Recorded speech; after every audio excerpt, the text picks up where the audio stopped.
Welcome, Carm Capriato, the Service Aftermarkets Podcast Pioneer, with the gold standard of aftermarket business podcasts. Join me for Aftermarket Insights as we advance the aftermarket. And as always, know that you'll learn just one thing. Find us on your favorite podcast listening app and remarkableresults.biz or on my YouTube channel. Hey everybody, welcome back. Carm Capriato, Remarkable Results Radio, the pioneer of automotive aftermarket podcasts. Yes, we did start this back in 2015, and I appreciate you and your subscriptions to any podcast listening app. Give us a like, give us a love, and you can watch us on the Carm Capriato YouTube channel. All the podcasts go out as videos, and I think you all know that. I'm with Dan Molloy. Hey, Dan. Good afternoon. Molloy Business Development at molloysales.com. molloysales.com. Look, I met you at ASTE. That's right. About a year ago, right? No, maybe probably 6 months, maybe 6 months ago. It was this past fall. Oh, that's right. Yeah, ASTE, yes. I was thinking of the other, they had the Virginia show down there too. Oh, yeah, right. No, I wasn't at that one. And I love what you had to say. You wrote a book, and I think, did you recently release a new book? I did. I actually just grabbed a copy off the shelf. I figured you'd ask about it. The Language of Commitment. Look at that. Language of Commitment, yes. I love it. It's something I'm passionate about, and it took quite a while. It was easy to get it published, but it took a while. Writing it wasn't done by AI. That is, listen, I got to ask you. A while. I've always wanted to write a book. I really did, and a book about what I do and what I've learned. Figuring that, if I could take the top essence of every one of these episodes and share it with the industry, if you will, a distilled or an abridged version of what the wisdom that is shared. But right. To go out with a particular topic, you got to write every day. Where's the inspiration come from? You got to be passionate. I mean, I think you're a passionate guy, and you're passionate about wanting to help people. And so I think you just start writing. I don't think the way I did it was I just started writing. And writing. And it took a number of years to get the manuscript done. And then it was key to have a good editor that you can collaborate with, and it gives you ideas. And then it became a process. When I found my editor, who works with me now full time. He was great, and we had to reorganize everything. And he came up with new ideas, and it was really a great process to go through. But a good editor is very important. Good. Glad to know that. I know there's an awful lot of shop owners that have written books for the industry and or for their customers, and I just commend them on how they do that. But you've got a great legacy. I mean, 100 auto repair shops? Yeah. I was minding my own business one day, sitting in my office in Manhattan. I was in the telecommunications industry, and a buddy of mine from Manhattan College, where I went to school in New York City, called me all excited one day. Dan, we can buy 104 auto repair and tire stores, right? And I was like, okay, how can I help you, Marty? His name is Marty. He says, look, we got to raise $50 million quickly, and we can buy this big company from BP, headquartered in Ohio. He said, I thought you might know somebody that had that kind of money to pull it together. So I made a few phone calls. We got the money together, and all of a sudden, overnight now, I'm a partner in this big company with 104 stores and 1,000 employees when we took it over, and it was losing $5 million annually at the time when we bought it. And BP just didn't want to be it. And shortly after that, they started to jettison anything that had to do with retail, and they just wanted to be in the upstream oil and chemicals industry and whatever else they were doing upstream, but they wanted to get rid of all the retail operations. And this was their automotive repair business. Great business, ProCare Automotive, out of headquartered near Cleveland. So I have a really quick question about this. Yeah. Was this kind of like, did you go to angel investors? Was this kind of like private equity? Was it venture capital? What would you classify how you got the money? And well, it was a great deal because it was easy to get the money because there was a lot of real estate involved. And at the time, BP was it's like when you go to buy a house or a business and you got somebody that said, they don't want it. They don't want it anymore. It's like a weight around their neck. They don't want it anymore. So it was a deal of the century at that point. So it was easy to get the funding and financing because there was so much real estate involved.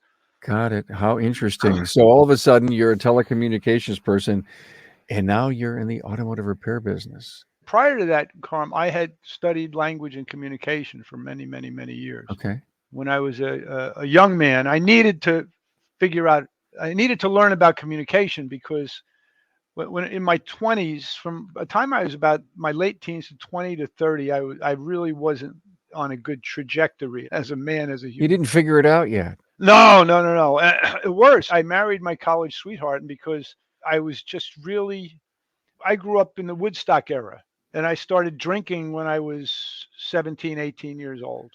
I really liked it, and so then I get off to school in New York City at the time in 1969, 1970. You were allowed to drink at the age of 18. And then Yeah. I was introduced to other things. And at the time, it was the Vietnam War. Oh, So yeah. I had a low draft number. So my only mission at that point was to stay in school. If I didn't stay in school, I would have been shipped off to some rice paddy in Vietnam, and it wouldn't have been fun. I had to stay in school, but we partied. It was a big party. And that party mentality stuck with me after I got out. I worked hard. I started my first company when I was like 25. I built a home improvement business, and it was a successful company and all that. And I still carried on. I was a part of a group. We called ourselves the Thrill Seekers. And so it was all about drinking and carrying on. We worked hard, but we drank and we partied You partied. Yeah. yeah, it was crazy. So I blew up my first marriage quickly. Oh, So there I was at the age of 28, already divorced. So it was tough. So then I was invited to go to a communication workshop in New York City. all right. This changed my life completely because the instructor comes out. He was a very interesting guy. He was the young man. He was the economics minister for the country of Chile. He was his name is Fernando Flores. You can Google him I've online. heard the name. He's actually a pretty famous guy. He got caught up in a military coup down there in Chile. They had the General Pinochet overthrew the government, and they took Flores and threw him in prison for 3 years, and actually put him in front of a firing squad 3 times, right? Only to shoot blanks. Could you imagine? To Mm. get information at him. But anyway, while he was in prison, he came up with ideas about philosophy, about language, and what it means to be human, and communication, and all this stuff. And he networked with other intellectuals, and Amnesty International got him out, and he came to the States. And then I met him. He's now standing in front of the workshop teaching. He's the teacher. And he said a few things that altered my reality. One thing he shared, which I share with all you and your listeners, is that the only time commerce happens is in any company on the planet. And I was a businessman at heart. I was a salesman. I was a businessman. The only time commerce happens is when you exchange commitments with each other. It's the exchange of commitments that produces everything. Hence the title of my book, The Language of Commitment. After Yeah. all these years, I'm still talking about it. The other thing he said that changed my life was that if you agree with this premise, and let me ask you, is it not true that every result in your life is tied to how you communicate? Absolutely. Can you think of Getting any the result? No, getting the message across, being an effective communicator, selling an idea, or encouraging someone. As a Right. good leader, you're giving a commitment to an individual and a commitment to a premise. I It can't goes argue. further. I think, Carm, it goes deeper than that, though, because you look at how much you weigh, right? How much you earn, how the relationships you have in your life. There's nothing left out. Everything.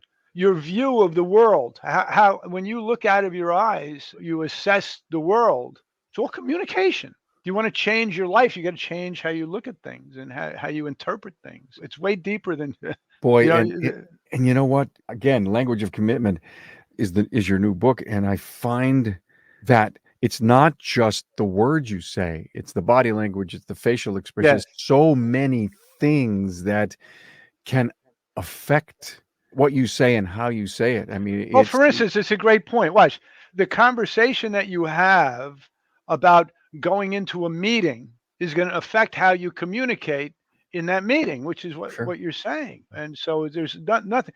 Communication is absolutely everything, right? So then once we get over that hurdle, and we were talking about this in the class, Flores then says, okay, look, in the whole world of communication, human beings only have six, let me get there we go, six possible moves that you can make. And I was like, what did he just say? He said it another way. He said, everything that's man-made on the planet I'm not talking about trees and rocks and, in the oceans and like that. Everything that's man-made on the planet is the result of these six speech acts. And I was like sitting there at the age of 30, and I'm 73 now. I was sitting there, I'm going, what? If what he's saying is true, that there's only six possible moves that we can make, then I'm thinking even this stubborn Irishman can learn six things. That had me when it offered hope for me because I had blown up my first marriage. I was literally in a state of depression at the age of 30. I had sold my business, right? And I had a job I was playing racquetball in a health club, and I was just aimlessly kind of drifting around looking for something. I met Flores, and he became my teacher and my mentor, and my worldview went from like this to this. In that meeting, it's like learning to ride a bike. It changes your whole perspective on things. So many people Language became a tool. got it. It You became a know, tool to invent and create. I love your story, and I have spoken about this on the podcast. Not that I'm an expert, but it seems to be that every decade, Dan, you go through something. And I'm not saying that it's always the 20s and the 30s and the 40s and the 50s and all the way up. But for me, it was when I was 30, how did I feel about where I was? And then 40s and the 50s and the 60s. And I tell that to people that you need to expect that you're not going to live your life the way you decided when you were 30 for the rest of your life. You have to No. grow, you have to expand. And Yeah.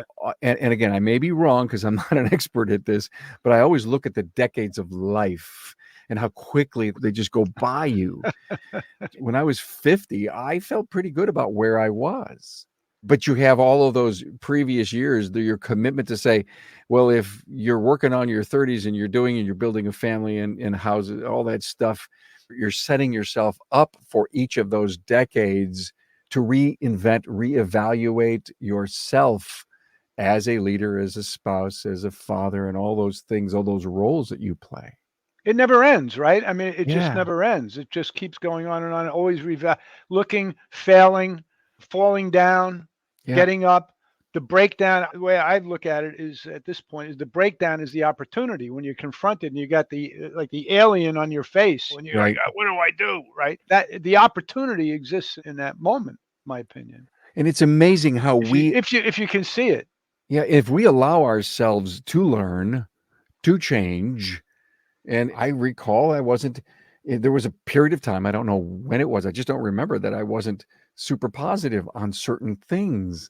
I was always looking at the glass half empty, not half Okay. full. Right. It took me time to read some books, leadership books, go to conferences, and network with people to realize, get out of your little old Carmen zone and experience the world. That happened to you apparently when you were in your 30s. I think the bonus coming out and having gone through what I've gone through is that, like I said before, you use language as a tool to invent the future, past, present, future, right? When I lead a class on this, I'm always asking people, does the past exist? And everybody says, yes. Well, it does in a way. I mean, you have books and you have videos and you have memories and you have all that kind of good stuff, right? The question, so it's easy to just picture the past. We have artifacts, there's statues and remnants of the past all around us, right? Pictures. Yeah, exactly. Pictures and Yeah. statues, everything, right? Yeah. Yeah. And does the future exist? That's the next question. Does the future exist? What do you think? Well, I think it's coming at us. And if we wait one more minute, and it's coming at us. But does it exist? Does Uh, tomorrow at 3:14 exist? no, until we get No. there. Exactly. I like what you said. We live towards a future, but the future never arrives. I'm processing that. I know. The future, because the future never exists. Tomorrow at 3:14, it'll be today. But just look at the clock. It's 3:15, roughly 3:15. Yeah, At 3:30, that doesn't exist now. 3:30 doesn't exist. that's right. It doesn't. Right. But it's But coming at us. I got in touch with recently, Carm. This right, it's coming at us. We live toward. Another way of saying it, I say, it is coming at us. We live towards a We future, live toward it. and all we have is Yeah. moments of now. And I forget where I saw it or read it somewhere. Life is like one giant moment of now. Wow. I And we love don't that. we don't think right. We don't think of it like that. And in the moment, in the moment of now, we can only have these 6 moves I talk about to operate. So the question is, what do you want to invent in the moment now that you can live towards? That's what I said. An example, I signed up for a 15K on Sunday. Yeah, I see the shirt. So it's happening, hopefully, on Sunday. So I declared it into existence. I signed up for it. I lived towards it. Wait a minute. I think I just broke the code. Are these goals that we're talking about? It's like goals. Goals, sure. A goal could be, it Your could be a goal is to goal. run the 15K. Yeah. You had, but there's only one way you were going to do it. You had to Well, sign up a for it. goal is different. A goal is something that exists, like in your thing. A commitment to the future is something different than a goal, Okay.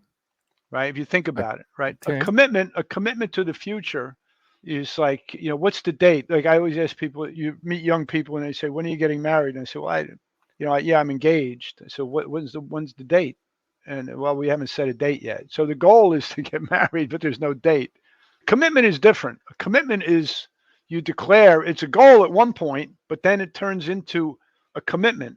Got it. You're so right. If I have a goal and I don't set any plans to get there, then it's just a dream. Exactly. I It see what you're starts as saying. a dream. It Got it. starts as a dream. Yeah, it starts You as a know. dream. So a commitment is, no, I am getting married on this date. So I've made the major commitment to do that, of which was a dream or a commitment. Yeah. I can so relate how all of this works as being a great leader in running a great business, or leading a team. Yes. Well, leaders have to be able to invent the future. Great salespeople have to know how to invent the future in the moment with that customer. Dan's here to talk about sales and selling and the tire business. I love this tangent that we're on. I almost don't want to leave it. It's Well, so it's powerful. important. You know why it's important? When I had that big company, now I arrive inside this big company with 1,000 employees and 104 stores, and total chaos. Okay, and so I didn't know anything about automotive. Well, the only thing I knew about automotive I learned when I was like 16, 17. I busted tires in a Sunoco gas station on Route 17 in Ridgewood, New Jersey. I Okay. worked. That was my part-time job to have money to put in my 66 Fairlane to have gas. But anyway, I knew nothing about the auto repair and tire industry. So I went around and I sat in the stores and I listened for about 4 months. I went to visit like 70 some odd stores and I just sat there and listened and listened and listened. Then I went to a partner meeting on Rockside Road in Cleveland. We had our headquarters there. And I stood up. It was my turn to talk. And I looked at the guys. There's 10 owners all sitting around the table. I looked at them all and I said, guys, we're not in the auto repair and tire business. It's not what we do. And they looked at me like, what are you, Molloy, what are you, crazy? And I said, no, listen to me. We run a giant call center. We're in the communication business. And 2 things about that. We're flying blind, first of all. We have no idea what's going on. Not really, right? And that set off a firestorm in the room. And I said, we're leaving 50 million a year on the table because we're horrible at how we communicate. We don't know what we're doing. Now, here's what I meant by that. We have got into big arguments and discussions and everything after I made those claims. Okay. Now I'm certain I was accurate. Okay. But here's what I meant by that. We had our P&L. We had our KPIs more than BP, the business we took over, had a wonderful POS system and it rolled up into the servers at night. And we had I knew every nut and bolt and battery, and I knew tech productivity Mm-hmm. and parts margin and labor margin. I knew everything about Yeah. every transaction but I didn't know about everything that I didn't know about. I call them hidden metrics. And so if you Okay. look at our business, here's our business, right? Or any business out there, any company out there, right, has all these, they have the metrics and the KPIs and the P&L and all that. They have that stuff. Okay. How do you move the numbers? If you want some numbers to go up and some numbers to go down, how do you steer the numbers? It's such a great point. What lever do I pull or push? What lever do you pull? And the answer is the only tool you have is language. That's the only tool you have. Wow. And language can be used for not only communication, but to teach. To teach, train, coach.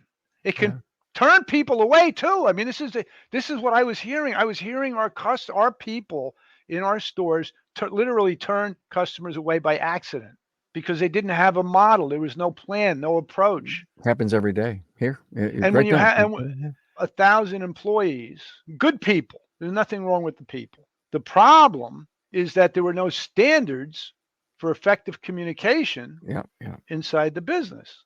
Like I said before, we had safety standards and we had human resource standards and we had standards for how to protect the environment and all that, but nothing for communication.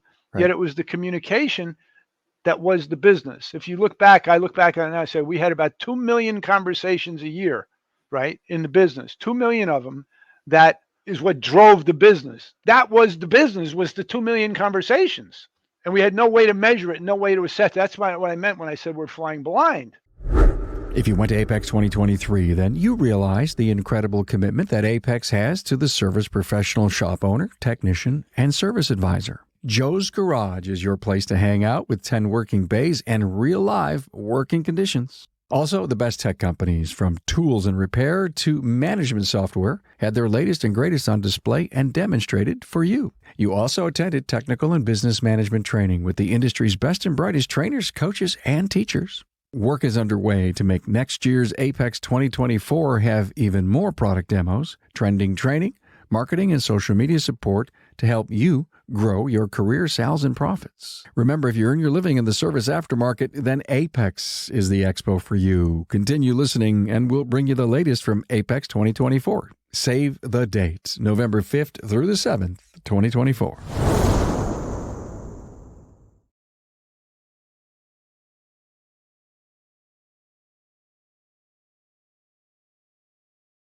Hey, let's face it, your shop management system is the single most important tool in your shop, period.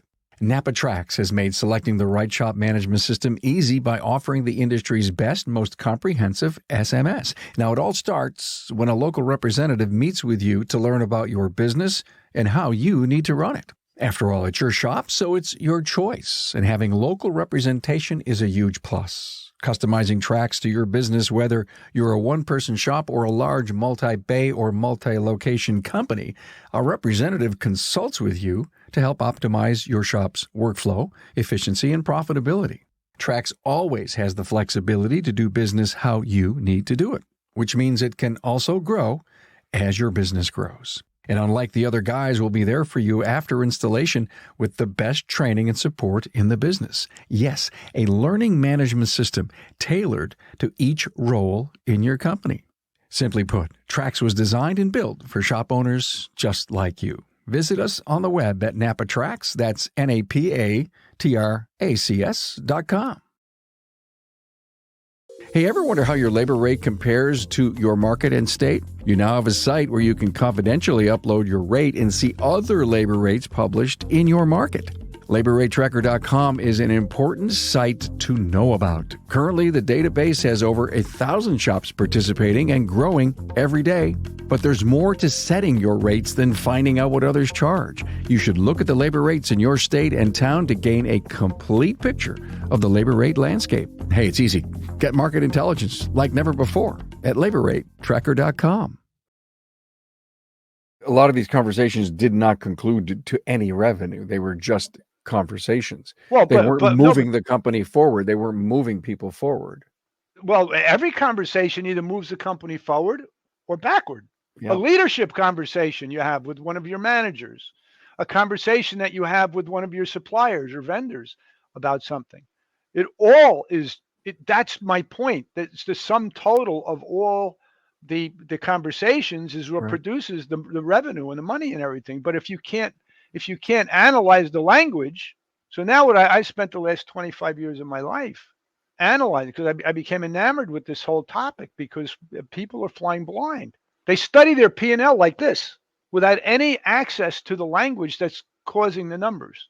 I've spent the last 25 years of my life building software. On my third iteration of software, I call it Sales Max Plus, a little plug for myself here, because I now have a platform where we can analyze language to a point and show our clients, okay. And actually, it's funny because I got 2 phone calls within the past 2 weeks from 2 different clients that said, Dan, the software is amazing because I can look at my P&L and I can look at my metrics. And if I'm starting to move in this direction, I can go over and look at the language KPIs and I can see exactly what I have to work on in order to move the numbers. It's because there's a direct connection.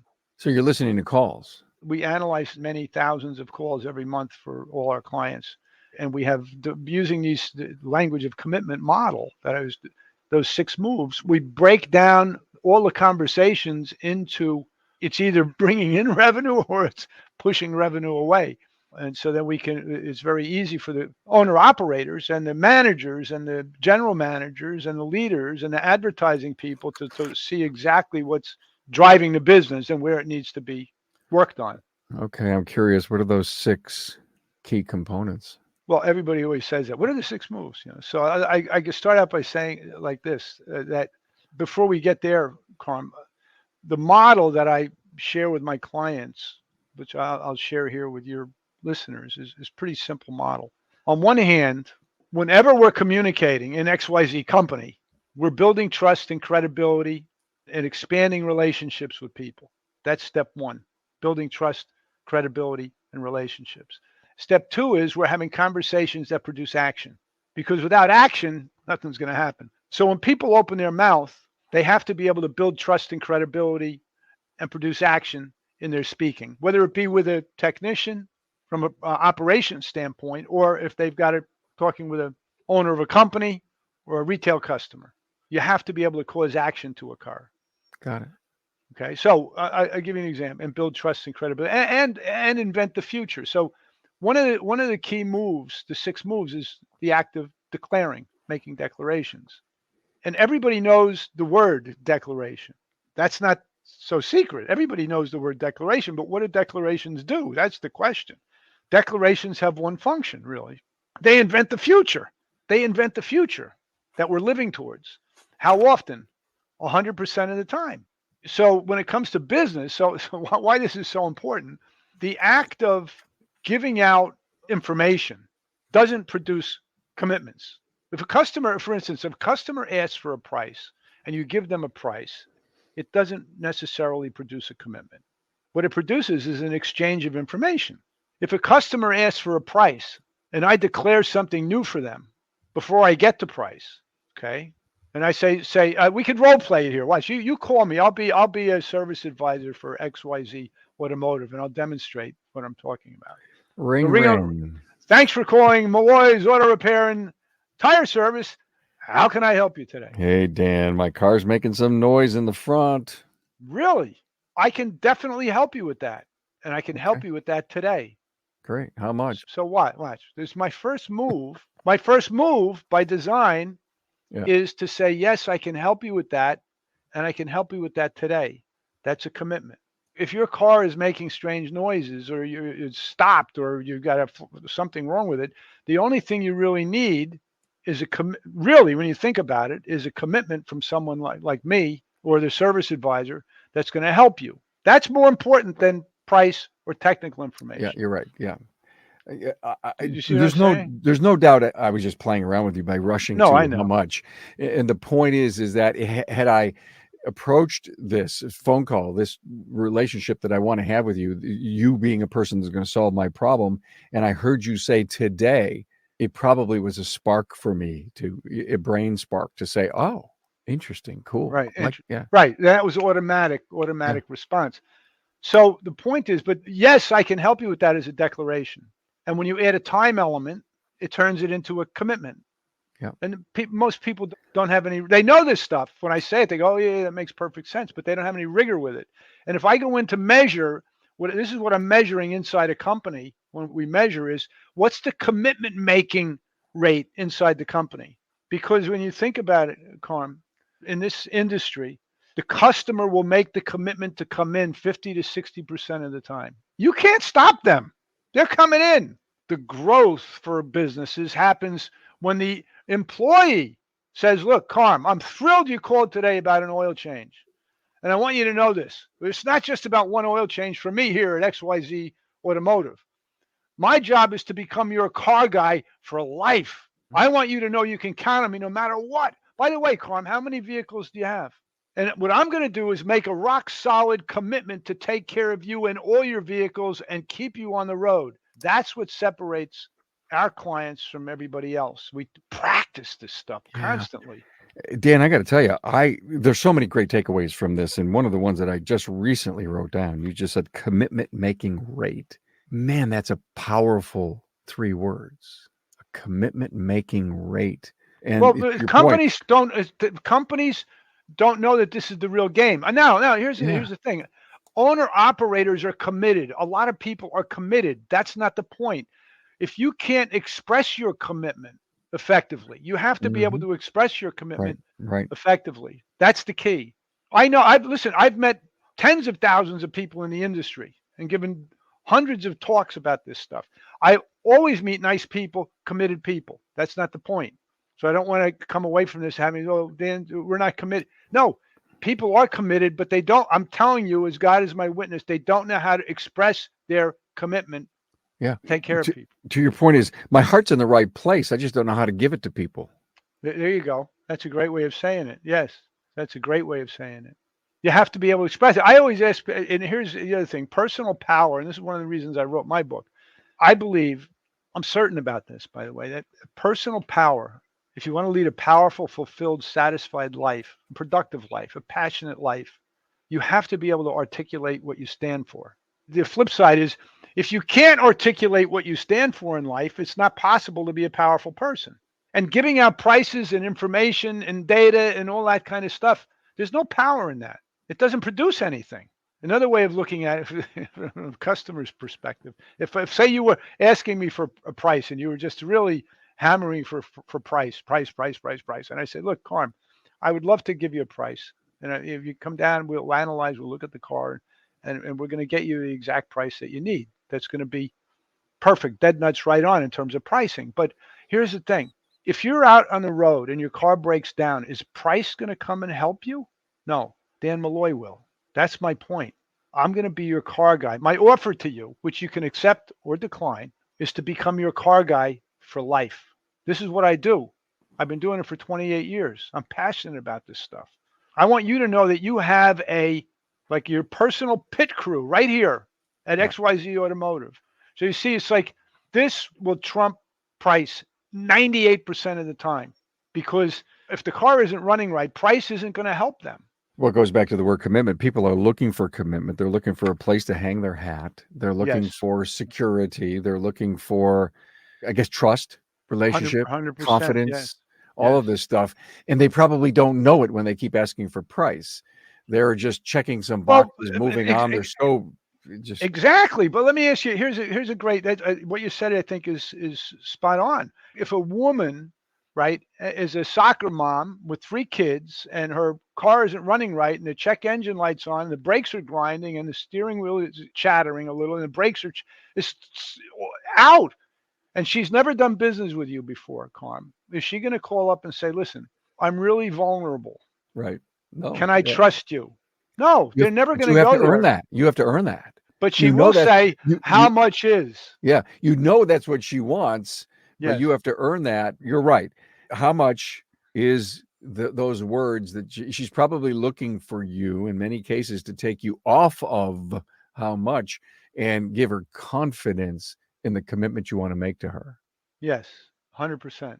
And we have to be able to teach people. Again, I've been studying this now for 25 years since I got. Well, I've been studying it for 40 some odd years, but I since I got into multi-site You operations built a business business. around this. Yeah, and here's what's so important.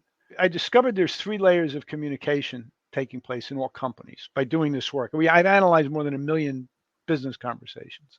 And one day I was sitting here about 15 years ago and I had a epiphany, aha moment, when I realized I saw 3 layers of communication taking place across all industry. It didn't matter. I've worked in the propane industry, in the glass industry, in the water industry, medical, dental, financial services, and a lot in the automotive and a lot in car dealerships and all that over the years. And I saw the same 3 layers of communication taking place across all industry. The first layer I saw was automatic communication. And I went, oh my God, I could hear, because I could hear people being automatic and I could measure it and I could see it. And then it made perfect sense to me, Carm, why why I heard this automatic communication taking place. I'm going to demonstrate it to you and to all the listeners. People are machines. You're a machine. I'm a machine. What does that mean? It means your heart rate, blood pressure, temperature control, waste elimination, sight, smell, taste, hearing, all our senses are on, automatic. You don't control it. A little bit, not much. I mean, if you want to get your heart rate up, you can get your heart, go run around the building, you can get your heart rate up. You can sit here and meditate and maybe lower it a beat or two, but that's about it. Other than that, it's the machinery is just on. And the aha moment for me was that I realized in this moment, communication is automatic, full blown automatic, no thought involved. It's like, well, I'll prove it to you. Watch, I'm going to ask you a question. All right. I want you to just shout out the answer that pops into your head. Don't think about it. What color is a Ferrari? Red. Right? If you Oh, here's didn't another one. notice, if you weren't watching the video, he put up a card that said red. Okay. What food do you eat when you go to the movies? Popcorn. Popcorn. Red Ferrari. How Yeah. much is an oil change for my Subaru? $49.95. Boom. Red Ferrari, popcorn, 40. How much is an alignment for my F-150? $49.95. I mean, yeah. I mean, I see what you're saying. Yeah. So you got the customer is a machine. The customer goes, honey, I'm going to shop for tires today. So the guy goes into his office and starts dialing for dollars. And he asks, how much is a Ferrari type questions? How Yeah. much is this? How much is that? How much is this? And the service advisors that are machines on the other end of the line, you got one machine talking to another machine with no game plan. Yeah. How long has it been since you bought tires? Oh, 5 years ago. Ah, we have a problem. Because what I remember a tire to cost and what they cost today, I mean, the interesting gap.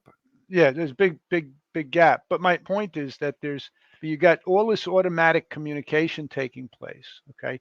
The second layer of communicating that I observed was that it was always about information and data.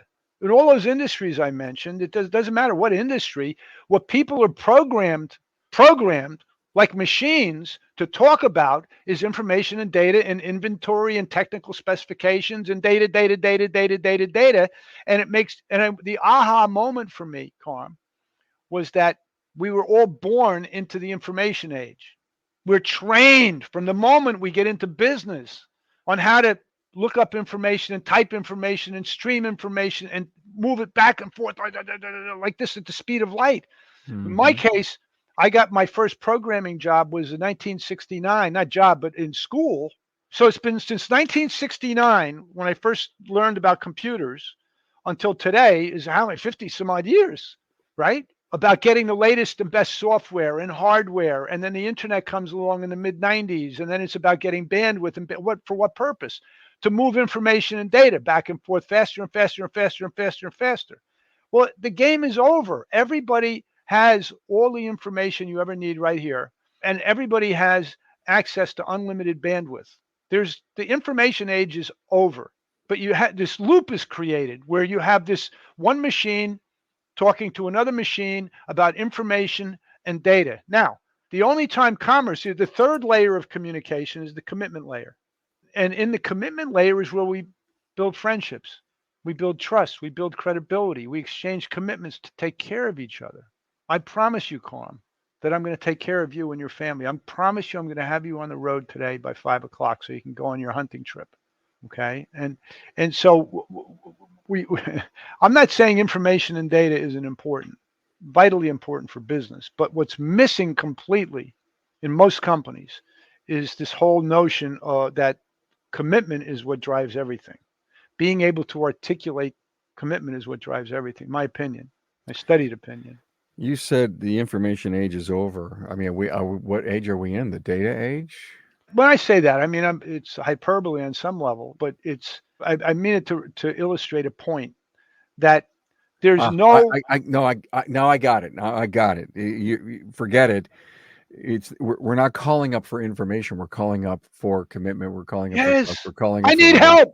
Yeah. I need help. I have and so don't be. Oh, I got it. So somebody's on the other end of the phone, and I want to teach them how smart I am. So I'm going to give them all this information. Right. What they're looking for. No, especially if you have a lot of knowledge and information about cars and trucks and tires and all that kind of stuff. Yeah. People love to talk about, like I love to talk about what I know about. I know about this topic. So we love to talk about that stuff. But this is an interview. I'm not trying to sell you anything. No, I get it. Yeah. But when you get into the automotive and you start talking about all this technical stuff to somebody that doesn't know anything about all the technology, all you're going to do, in my opinion, is make them skeptical about you a lot because I don't know what the hell this guy's talking about. We have to you're go to right. a different level. The Yeah. commitment layer is where we got to spend more time. Sales training today, I think, is getting a great grasp on this. And I think one of the words I'm thinking of is let's not oversell information. Let's build relationships. I think that's Yes. where we're headed. For sure, that's where you're headed, what you're Yes. doing. And you're doing it through commitment. You're doing it through, language. And I love the whole idea with the software, Sales Max Plus, I think you called it. What is it, like an AI piece that brings back dashboards on Well, how well we're doing? yes, to a certain degree. We use a combination of AI and humans to analyze conversations for our clients. The reason we don't go all AI is it's not accurate enough. The AI isn't smart enough to pick up these 6 speech acts and make an assessment about what's really going on inside the conversation. And those So, speech acts have weight in how you yeah. analyze it, right? Oh, Okay. yes, yes. If you're not articulating a commitment, if you're not articulating a commitment, if you're not declaring a new future for that you and that customer, Mm-hmm. it's not going to go the direction you want. And here's something I realized this in the past 12 months tremendously. If we agree that business today, in the moment, like the moments of now, you're running a company, that what you're trying to do with all your customers and with your employees is to invent a future. You want to invent a new future, correct? So if the employees don't know how to invent the future with you, if they can't do that, you're not going to get the future that you want. That's pretty powerful. Think about it. I know. Think about it. So the owner operator invests all his hard earned money and time and effort in building this company, and it's really stressful.